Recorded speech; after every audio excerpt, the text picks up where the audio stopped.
Baik, bismillahirrahmanirrahim. Assalamualaikum warahmatullahi wabarakatuh. Pada kesempatan kali ini saya akan menjelaskan tentang poin C pada materi yang terlampir, yaitu menjelaskan tentang perbaikan genetik dalam upaya mendapatkan spesies ikan atau udang yang bisa tahan penyakit. Jadi sebelum itu saya akan menjelaskan mengenai genetik atau perbaikan genetik.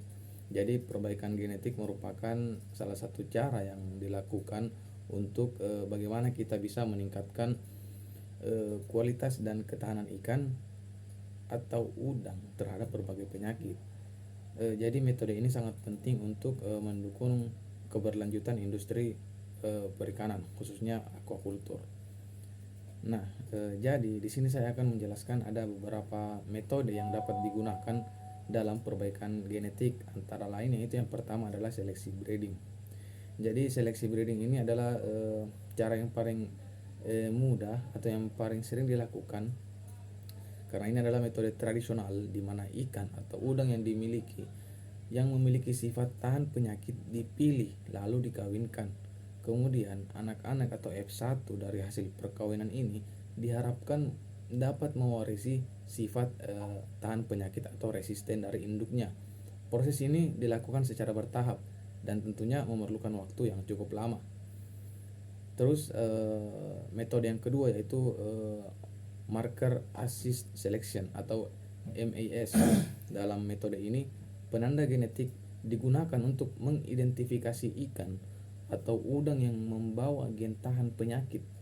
Nah, dengan teknik ini seleksi menjadi lebih cepat dan akurat karena penanda genetik membantu mendeteksi sifat yang diinginkan pada awal perkembangan, sehingga dia lebih mudah dilacak. Jadi ini lebih akurat jika digunakan dibandingkan dengan seleksi breeding. Jadi ini adalah teknologi yang lebih mutakhir daripada metode yang sebelumnya. Terus yang ketiga adalah rekayasa genetik atau genetical engineering. Teknik ini melibatkan modifikasi langsung pada DNA ikan atau udang untuk memasukkan gen yang membuat mereka lebih tahan terhadap penyakit. Misalnya, yang berasal dari spesies lain yang tahan terhadap penyakit dapat dimasukkan ke dalam genom ikan atau udang. Meskipun metode ini sangat efektif, namun perlu diperhatikan aspek etika dan regulasinya, karena tentu saja kita tidak boleh melanggar etika dan juga regulasi karena agar tidak terjadi pertentangan, karena rekayasa genetik ini adalah salah satu metode yang cukup sensitif di kalangan para peneliti. Terus metode yang terakhir atau metode yang keempat yaitu metode CRISPR Cas9. Cukup asing. Jadi teknologi ini adalah teknologi yang paling terbaru dari semua teknologi perbaikan genetika. Jadi teknologi ini memungkinkan peneliti untuk memotong dan mengganti bagian fisik DNA dari DNA yang digunakan dengan presisi. Jadi ini sangat presisi, presisinya itu sangat tinggi. Dengan teknologi CRISPR ini, gen yang terkait dengan ketahanan penyakit dapat ditargetkan dan dimodifikasi secara akurat dan sangat tepat. Jadi ini adalah teknologi yang paling mutakhir dan yang paling kontemporer hingga saat ini. Baik, selanjutnya adalah manfaat dari perbaikan genetik ini. Keuntungan dari perbaikan genetika ini sangatlah besar. Dengan mendapatkan spesies ikan dan udang yang lebih tahan terhadap penyakit, kita bisa mengurangi penggunaan obat-obatan dan juga antibiotik yang pada gilirannya mengurangi resistensi obat dan dampak negatif terhadap lingkungan.